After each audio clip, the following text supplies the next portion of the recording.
Welcome to Kiran sir YouTube channel. నేను మీ కిరణ్ సార్ని. మనకు రైల్వే ప్రొటెక్షన్ ఫోర్స్ సంబంధించి ఎస్ఐ కానిస్టేబుల్ నోటిఫికేషన్ మీద నోటిఫికేషన్ సంబంధించి ప్రకటించడం జరిగింది. మరి సబ్ ఇన్స్పెక్టర్ సంబంధించి 452 పోస్టులు, కానిస్టేబుల్ సంబంధించి 4208 పోస్టులతో మనకు ఆర్పిఎఫ్ ఎస్ఐ నోటిఫికేషన్ అనేది రావడం జరిగింది. మరి ఎవరైతే లాస్ట్ రిక్రూట్మెంట్లో నా ఎస్ఐ, నా కానిస్టేబుల్ సోదరులు సోదరీమణులు ఎవరైతే మిస్ అయ్యారో, 1-2 మార్కుల దగ్గర మన విద్యార్థులు కానీ బయట ఎవరైనా సరే ఎస్ఐ కానిస్టేబుల్ మిస్ అయినటువంటి విద్యార్థులు ఎవరైతే ఉన్నారో వాళ్ళందరికీ కూడా ఆర్పిఎఫ్ ఎస్ఐ కానిస్టేబుల్ అనేది మనకు ఒక వరప్రదాయంగా ఉండబోతుంది. మనకు 4660 సంబంధించి నోటిఫికేషన్ ఎస్ఐ కానిస్టేబుల్ సంబంధించి నోటిఫికేషన్ ఇచ్చింది. ఏప్రిల్ 15 నుంచి, ఎప్పటి నుంచి? ఏప్రిల్ 15 నుండి ఈ యొక్క ఆన్లైన్ అప్లికేషన్ స్టార్ట్ అవుతుంది ఆర్పిఎఫ్ ఎస్ఐ కానిస్టేబుల్ సంబంధించి. ఈ ఆర్పిఎఫ్ ఎస్ఐ కానిస్టేబుల్ అనేది లాస్ట్ 3 ఇయర్స్ నుంచి మనకు రాలేదు. 3 ఇయర్స్ తర్వాత మాత్రం చాలా మంచి నోటిఫికేషన్ వచ్చింది. ఇందులో సబ్ ఇన్స్పెక్టర్లు 452 పోస్టులు ఉన్నాయి. తర్వాత కానిస్టేబుల్ వచ్చేసి 4208 పోస్టులు ఉన్నాయి. ఎన్ని? 4208 పోస్టులు ఉన్నాయి. ఈ ఆర్పిఎఫ్ ఎస్ఐ కానిస్టేబుల్ సంబంధించి 3 దశల్లో ఉంటుంది. ఫస్ట్ రాత పరీక్ష ఉంటుంది, తర్వాత ఫిజికల్ ఎఫిషియన్సీ టెస్ట్ ఉంటుంది, తర్వాత ఫిజికల్ మెజర్మెంట్ అనేది ఉంటుంది. ఫస్ట్ ఎగ్జామ్ ఉంటుంది. ఫస్ట్ ఏముంటుందంటే ఎగ్జామ్ ఉంటుంది. ఈ ఎగ్జామ్ కూడా 120 మార్క్స్ కండక్ట్ చేస్తారు. ఎన్ని మార్క్స్ అంటే 120 మార్కులకు ఎగ్జామ్ అనేది కండక్ట్ చేస్తారు.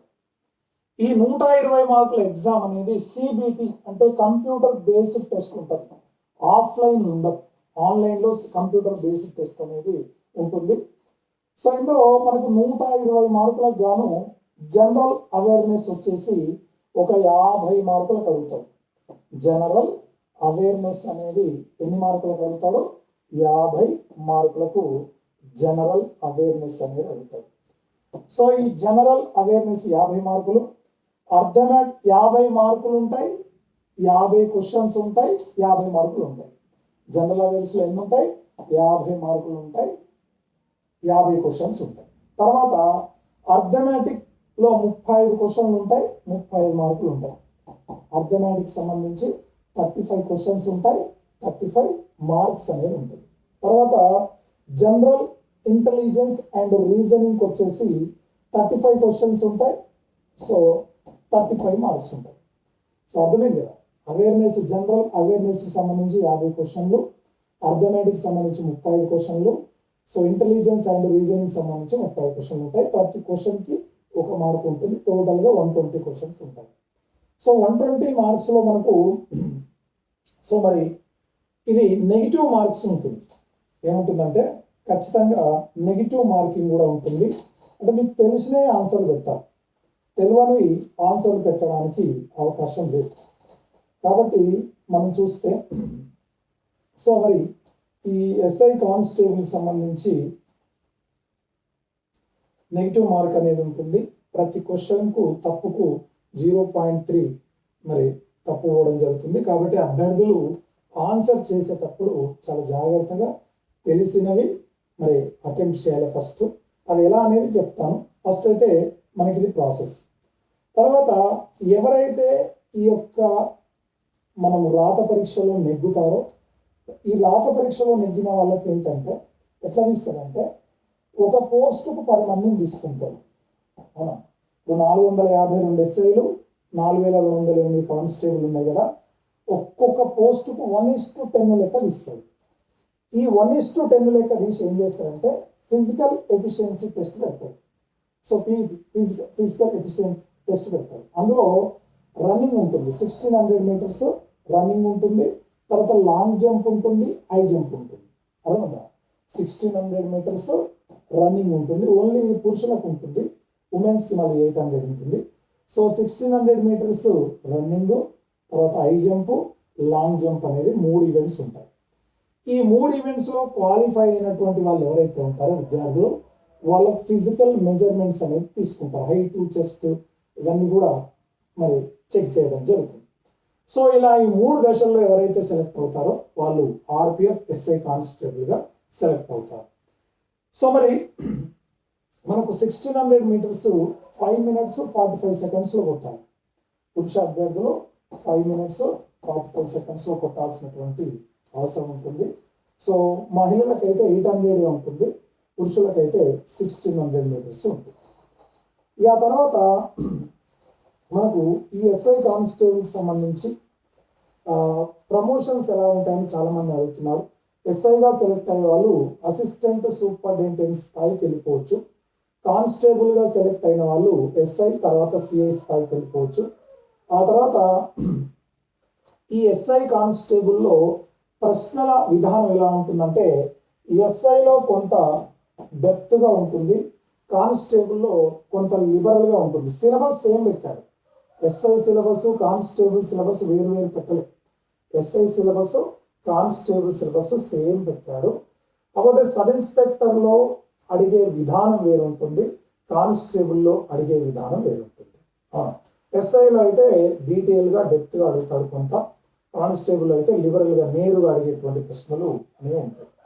తర్వాత మనం చూస్తే సబ్ ఇన్స్పెక్టర్కి సంబంధించి ఎస్ఐఆర్ పోలీస్కి సంబంధించి కంపల్సరీ డిగ్రీ పాస్ అయి ఉండాలి. 2024 జూలై 1 నాటికి, సో 2024 మనకు జూలై 1 అనేది కట్ ఆఫ్ డేట్ పెట్టాడు. అయితే ఎస్ఐకి కంపల్సరీ డిగ్రీ ఉండాలి, ఎనీ డిగ్రీ, అవునా, బిఏ, బీకామ్, బిఎస్సి, బీటెక్, ఈ డిగ్రీ ఈక్వలెంట్ ఉండాలి. అయితే కానిస్టేబుల్కి సంబంధించి మనకు 10th ఉంటే సరిపోతుంది, నాట్ ఇంటర్మీడియట్ అండి. కానిస్టేబుల్కి సంబంధించి 10th క్లాస్ ఉంటే రైల్వే ప్రొడక్షన్ ఫోర్స్లో మీరు కానిస్టేబుల్ ఎగ్జామ్ రాయడానికి అర్హత ఉంటుంది. ఇక తర్వాత నన్ను అడుగుతున్నటువంటి మరొక ప్రశ్న ఏంటంటే చాలామంది విద్యార్థి సోదరులు, సార్ ఎస్ఐకి ఎంత ఉంటుంది, ఆర్పిఎఫ్ ఎస్ఐకి ఎంత ఉంటుంది అంటే మినిమం 20 ఏళ్ళు పడాలి. 1/7/2024 నాటికి, జూలై 1, 2024 నాటికి 20 ఏళ్ళు మినిమం ఉండాలి, 28 ఏళ్ళు మ్యాక్సిమం ఉండాలి. ఎవరికి ఇది?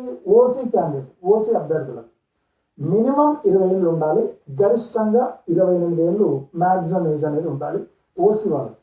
తర్వాత ఎస్సీ, ఎస్టీ, బీసీల వాళ్ళకి ఏజ్లో సడలింపు ఉంటుంది, మనకు వయో పరిమితిలో సడలింపు అనేది ఉంటుంది. సో మనకు సబ్ ఇన్స్పెక్టర్కి సంబంధించి ఎస్సీ, ఎస్టీ వాళ్ళకి 5 years ఇస్తారండి ఏజ్ రిలాక్సేషన్. షెడ్యూల్డ్ కులాల వారికి, షెడ్యూల్డ్ తెగల వారికి, తర్వాత ఎంప్లాయీస్కి వీళ్ళకి 5 years ఉంటుంది. ఓబీసీ వాళ్ళకి 3 సంవత్సరాలు ఉంటుంది. ఎన్ని సంవత్సరాలు? ఎస్సీ, ఎస్టీ, ఈడబ్ల్యూఎస్ వాళ్ళకు ఒక 5 years ఏజ్ రిలాక్సేషన్ ఉంటుంది. ఓబీసీ వాళ్ళకు 3 years ఏజ్ రిలాక్సేషన్ అనేది ఉంటుందని చెప్పేసి చెప్పుకోవాలి. ఆ తర్వాత మనకు కానిస్టేబుల్కి సంబంధించి, ఇది ఎస్ఐకి సంబంధించి, ఎస్ఐకి minimum age 20 years, 28 maximum. SC, ST, EWS వాళ్ళకి 5 years, ఓబీసీ వాళ్ళకి 3 years ఏజ్ రిలాక్సేషన్ ఉంటుంది. ఇంకా ఎక్స్ సర్వీస్ మెన్లకు, గవర్నమెంట్ ఎంప్లాయీ కూడా ఏజ్ రిలాక్సేషన్ ఉంటుంది. మరి కానిస్టేబుల్కు మినిమం ఏజ్ ఎంత ఉండాలంటే కానిస్టేబుల్కి సంబంధించి మినిమం ఏజ్ 18 years ఉండాలి. ఈసారి మ్యాక్సిమం ఏం చేశారంటే 28 years ఇచ్చేశారు కానిస్టేబుల్ కూడా. గతంలో 25 ఉండేది ఆర్పిఎఫ్ కానిస్టేబుల్కు. సరే ఈసారి ఏం చేశారంటే 3 years లేట్ అయింది కావడం వల్ల, 3 years నోటిఫికేషన్ లేఅవుట్ కావడం వల్ల కానిస్టేబుల్ కూడా ఈసారి 18 years మినిమం, 28 years మ్యాక్సిమం ఇచ్చారు. సో 5 years ఎస్సీ, ఎస్టీ, తర్వాత ఈడబ్ల్యూఎస్ వాళ్ళకు, 3 years ఓబీసీ వాళ్ళకు ఏజ్ రిలాక్సేషన్ అనేది ఉంటుంది. తర్వాత మనం చూస్తే సబ్ ఇన్స్పెక్టర్కి సంబంధించి బేసిక్ పే అనేది 35,000 నుంచి 400, మ్యాక్సిమం 1,12,000 రూపాయలు ఉంటుంది. దరిదాపు 70,000-80,000 రూపాయలు సబ్ ఇన్స్పెక్టర్ అందుకునే అవకాశం ఉంటుంది. తర్వాత కానిస్టేబుల్ వచ్చేసి ఒక 40 నుంచి 50,000 పైచీలు, 40 నుంచి 50,000 మధ్యన కానిస్టేబుల్కు శాలరీ ఉంటుంది. సో ఈ ఆర్పిఎఫ్ మంచి సౌకర్యాలు ఉంటాయి, ప్రమోషన్ మంచిగా ఉంటుంది, చాలా వాల్యుబుల్ పోస్టు, చాలా డిగ్నిఫైడ్ పోస్టు ఈ రైల్వే కానిస్టేబుల్ ఎస్ఐకి సంబంధించి. అయితే ఈ యొక్క జమ్మూ కాశ్మీర్ లదాఖ్లలో ఉండేటువంటి రెండు కేంద్రపాలిత ప్రాంతాలు ఉన్నాయి కదండి. So Jammu and Kashmir, Ladakh. ఈ జమ్మూ అండ్ కాశ్మీరు మరియు లదాఖ్లలో ఉండేటువంటి వాళ్ళు ఎవరైతే ఎస్సీ ఎస్టీ సోదరులు ఉంటారో ఈ రెండు కేంద్రపాలిత ప్రాంతాలకు మాత్రము 10 years ఏజ్ రిలాక్సేషన్ ఇచ్చారు. ఓన్లీ లదాఖ్, జమ్మూ అండ్ కాశ్మీర్లో ఉండే షెడ్యూల్డ్ కులాలు, షెడ్యూల్డ్ తెగల సోదరులకు ఒక 10 years ఏజ్ రిలాక్సేషన్ ఇచ్చారు. రిమైనింగ్ అన్ని కేంద్రపాలిత ప్రాంతాల రాష్ట్రాలు అయితే 5 years ఏజ్ రిలాక్సేషన్ అనేది ఇవ్వడం జరిగింది. ఆ తర్వాత మనం చూస్తే మనకు అర్థమెటిక్ రీజనింగ్లో అర్థమెటిక్లో ఏముంటాయి అన్నప్పుడు ఫస్ట్ చూద్దాం. అర్థమెటిక్లో ఫస్ట్ సగటు ఇచ్చాడండి. సగటు అనేది ఫస్ట్ ఇచ్చాడు. తర్వాత రెండోది చదివి వినిపిస్తాను. కాసాగు ఇచ్చాడు, కనిష్ట సామాన్య గుణజం. గాసాభ, తర్వాత సంఖ్యలు, తర్వాత వర్గమూలాలు, తర్వాత నిష్పత్తులు, తర్వాత భాగస్వామ్యము అంటే పార్ట్నర్షిప్, అలాగే వయస్సు అంటే ఏజు, తర్వాత మనకు శాతాలు అంటే పర్సంటేజు, లాభ నష్టాలు అంటే ప్రాఫిట్ అండ్ లాస్, తర్వాత చక్రవడ్డీ, తర్వాత సరళ వడ్డీ, అవునా, తర్వాత కాలము దూరం టైమ్ అండ్ డిస్టెన్స్, కాలము పని టైమ్ అండ్ వర్క్. మరి మ్యాథ్స్లో ఏమి ఇచ్చాడంటే జామెట్రీ ఇచ్చాడు, ట్రిగ్నోమెట్రీ ఇచ్చాడు, మ్యాట్రిసెస్ ఇచ్చాడు, సెట్స్ రిలేషన్స్ ఇచ్చాడు, అవునా. తర్వాత జనరల్ ఇంటెలిజెన్స్ ఆఫ్ రీజనింగ్లో నెంబర్ సిరీస్ ఇచ్చాడు, మిస్సింగ్ నెంబర్ ఇచ్చాడు, కోడింగ్ అండ్ డీకోడింగ్ ఇచ్చాడు, ఓకేనా, కోడింగ్ అండ్ డీకోడింగ్ ఇచ్చాడు. తర్వాత సిట్టింగ్ అరేంజ్మెంట్స్ ఇచ్చాడు, బ్లడ్ రిలేషన్స్ ఇచ్చాడు, వెన్ డయాగ్రామ్స్ ఇచ్చాడు, అసెంప్షన్ అండ్ రీజన్స్ అనేది ఇచ్చాడు, ఆర్గ్యుమెంట్స్ ఇచ్చాడు, సిలారిజం ఇచ్చాడు, డేటా సఫిషియన్సీ ఇచ్చాడు, యాడ్ మ్యాన్ అవుట్ ఇచ్చాడు, డైస్ అండ్ క్యూబ్స్ ఇచ్చాడు, వెన్ డయాగ్రామ్స్ అనేది ఇచ్చాడు, అవును. ఆ తర్వాత మనం చూస్తే జనరల్ అవేర్నెస్లో ఫస్ట్ మీకు హిస్టరీ పార్ట్ ఇచ్చాడు. ఏ పార్ట్ అంటే హిస్టరీ పార్ట్, చరిత్ర. ఈ చరిత్ర కూడా ఆధునిక భారతదేశ చరిత్ర మీద కాన్సన్ట్రేట్ చేశాడు. సో అరబ్బుల దండయాత్ర నుంచి మొదలు పెట్టుకొని స్వాతంత్రోద్యమం వరకు కూడా మీరు ఎస్ఐ అభ్యర్థులు అయితే కొంత డీటెయిల్గాను, కానిస్టేబుల్ అభ్యర్థులు అయితే కొంత సరళంగా చూసుకుంటే సరిపోతుంది. తర్వాత పాలిటీ ఇచ్చాడు, ఇండియన్ పాలిటీ అనేది సో సెకండ్ సిలబస్గా ఇచ్చాడు. ఈ పాలిటీ మీద మనకు ఎక్కువ ప్రశ్నలు వచ్చే అవకాశం ఉంటుంది. మీకు Kiran publication polity book bit bank Telugu మీడియంలో దొరుకుతుంది. కిరణ్ పబ్లికేషన్, కిరణ్ సార్ అంటే నేను రాసినటువంటి పాలిటీ బుక్ బిడ్ బ్యాంక్ దొరుకుతుంది. మీరు మార్కెట్లో ఎక్కడైనా వెళ్ళి తీసుకోవచ్చు. తర్వాత ఎకానమీ అనేది థర్డ్ పార్ట్, ఎకానమీ మీద ఇవ్వడం జరిగింది. తర్వాత మనకు జాగ్రఫీ ఇచ్చాడు, తర్వాత సైన్స్ అండ్ టెక్నాలజీ ఇచ్చాడు, కరెంట్ అఫైర్స్ అనేది ఇవ్వడం జరిగింది. సో ఇవండి మనకి ఇచ్చినటువంటి సిలబస్లో ఉన్నటువంటి అంశాలు. తర్వాత ఈ July 1 నాటికి ఖచ్చితంగా మనకు ఏజ్ అనేది పరిగణలోకి తీసుకోవడం జరుగుతుంది. ఫస్ట్ రాత పరీక్ష, తర్వాత ఫిజికల్ ఎఫిషియన్సీ టెస్ట్, తర్వాత లాస్ట్ ఫిజికల్ మెజర్మెంట్స్ అనేది ఉంటుంది. July 1, 2024 ఏజ్ కట్ ఆఫ్ తీసుకుంటాడు. మనం ఆల్రెడీ చెప్పుకున్నాం, ఎస్ఐకి అయితే మినిమం 20, మ్యాక్సిమం 28, కానిస్టేబుల్కి అయితే మినిమం 18, మ్యాక్సిమం 28, ఎస్సీ ఎస్టీ తర్వాత మరి ఈడబ్ల్యూఎస్ వాళ్ళకు 5 years ఏజ్ రిలాక్సేషన్, ఓబీసీ వాళ్ళకు 3 years ఏజ్ రిలాక్సేషన్ అనేది ఉండడం జరుగుతుంది. లదాఖ్, జమ్మూ కాశ్మీర్లో అయితే ఎస్సీ ఎస్టీ వాళ్ళకు 10 years అనేది ఉంటుంది. ఆర్పిఎఫ్ అనేది చాలా సింపుల్, మంచిగా ఉంటుందండి. సో సిలబస్ కూడా మీకు 120 మార్క్సే. Arithmetic, reasoning, general awareness. మీరు రోజు ఎస్ఐ కానిస్టేబుల్ ఏవైతే ప్రిపేర్ అయ్యారో, ఏ ఎస్ఐ అయితే ఏ కానిస్టేబుల్ అయితే ప్రిపేర్ అయ్యారో అదే సిలబస్ ఉంటుంది.